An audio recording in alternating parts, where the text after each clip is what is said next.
it's extraordinarily humbling, and I mean, it's kind of beautiful in a way that as creators we get to do something that's true to our hearts, and then other people pick up on that same sort of passion. We're taking all these risks with the game and making a more complicated game, a more nuanced story than we've ever done before, and it's something we really wanted to play, but we had no idea what the public, how they would react to it. And of course it was really, really exciting for us to see that people didn't just buy into it, but they were really excited about the world and the story and the themes and the subtext that we were putting into it.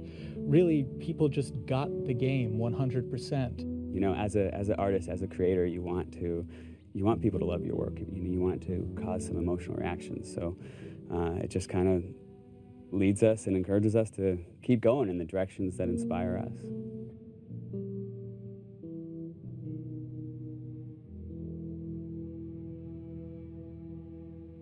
The Last of Us: American Dreams, the graphic novel we released through Dark Horse, co-created by Faith Erin Hicks, the co-writer and amazing artist on that comic book. And it introduces the character of Riley. And in it, we get to see kind of Ellie coming out of her shell, and she starts taking on these attributes from Riley, but it's the first day they meet. And it became really interesting to us to say, okay, months later, after these two have become best friends, and they've had this falling out, where does that relationship go? In discussing ideas, it's like, what if we got to play through that kind of relationship? What if we saw that relationship? And it gives us an opportunity to test out various mechanics and storytelling ideas that maybe we couldn't test on the scale of the full game, but doing it in a smaller time frame allows us to try out these ideas and say, okay, that's interesting. How did that work? The comic book was kind of a great way to see a little bit of what Ellie and Riley's relationship was. So when we set out to design the world, we already had a point of reference that there had already been some great work done just in terms of some of the visuals and some of the language between Riley and Ellie. I think we had a sound story pretty early on that we felt was compelling enough to okay, that justifies us moving forward with the idea of single-player DLC. Now you have a team of some burnt-out, frazzled people that you're trying to say, like, okay, guys, let's go again. Can we do it again? And that's a lot. That's a lot to ask of anybody after 3.5 years of grind. We kind of right away knew we wanted to focus on Ellie. We wanted to tell a little bit more about who she was before all this. We also felt like some people were wondering what happened in that time span between when Joel gets really injured and then you play as Ellie. And I felt like I wanted to meet Riley. Like I want to know her. I read a little bit from like the comics, and you kind of had this image in your head in the character, but you kind of really don't meet them until you start to see them. And once you get the actor in there, once you get these people, they really start to come out. All this time I thought you were dead. Yeah. It was interesting sort of this time around to be with someone new. When Yanni came in during casting, I was like, that's totally who I saw in the comic book. That's totally her. That's totally who I heard. You need to cast her. I was a bit intimidated to kind of come on to something that's so big. It's different, Ashley started with it, and you're, coming in, I guess, as a sophomore, you know what I mean? Like, you feel like, oh gosh, am I gonna fit in? And then will I really be able to live up to the standard that's so high? With The Last of Us, we got to see the events that led to who Joel is during the game. We never get to see that with Ellie. With Ellie, we're picking her up at the outset of the journey. What this DLC really allowed us to do is focus on Ellie's life prior to that journey, and we get to see, she's just a kid ultimately. Despite the journey she's about to go on, you get to see her have fun, and you get to see her playing with her best friend, and you get to see her be romantic with someone. You definitely see a very different side to Ellie. Being with another teenage girl sort of brings out that playfulness and that silliness that you see glimpses of that with Joel, but it's different hanging out with a 40-year-old dude.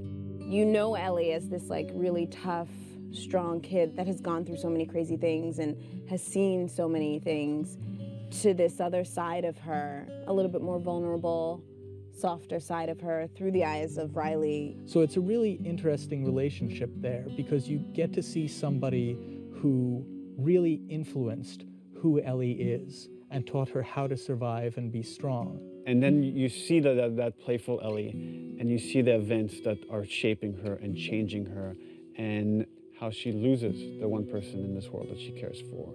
And then you understand why she's willing to fight tooth and nail to not lose Joel. She's already lost this person that she loved. She's not about to let it happen again.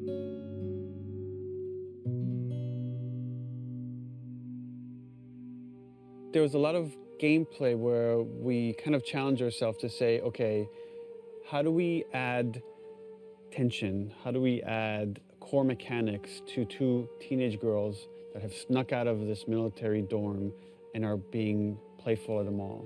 There are large portions where there is no combat, where we're really focusing on the narrative connection between you and an allied character.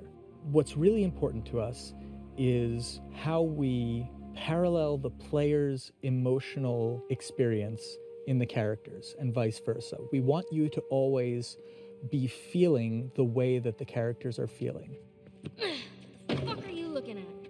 We look at contrast a lot whenever we're trying to create pacing of things. And you can't have your lights without your darks, your highs without your lows. So while we're looking at the Ellie storyline, we also want to contrast that with what's happening in the desperation of Joel. So the combat is kind of an extension of the obstacles, the barriers inside of her way that she needs to overcome. Something new we wanted to do with the combat this time was we introduced David's people, sort of the cannibals in the university. By pulling David's crew into the mall, we also thought it would be intriguing to create some new technology where we had the infected fight the humans. We developed a number of setups, combat setups, during the DLC where the player has the opportunity to pit those two sides against each other. And for us, this was really interesting because this allows you to use one faction as a weapon against the other. Now you're able to use these distractions almost as bait or as lures.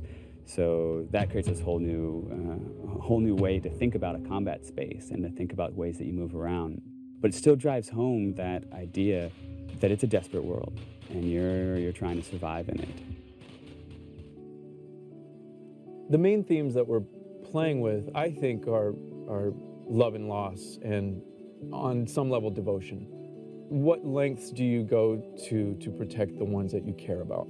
If you never know if you're going to die tomorrow, in the next hour, in the next few minutes, every moment spent with those you love is a moment to cherish. The relationship between Ellie and Joel, it dealt with survival, it dealt with loyalty, and ultimately it dealt with love, the love of a parent to a child or a child to a parent. The DLC is not that different. In this world, all you really have are your relationships and your friends. I mean, that becomes everything. And I think that's sort of reiterated in the DLC. One of the great things about Last of Us was how much people related to Ellie and enjoyed Ellie and saw her as this strong character. And here we'll get to see how her time with Riley has become that and something that propelled her to be able to go on this journey with Joel.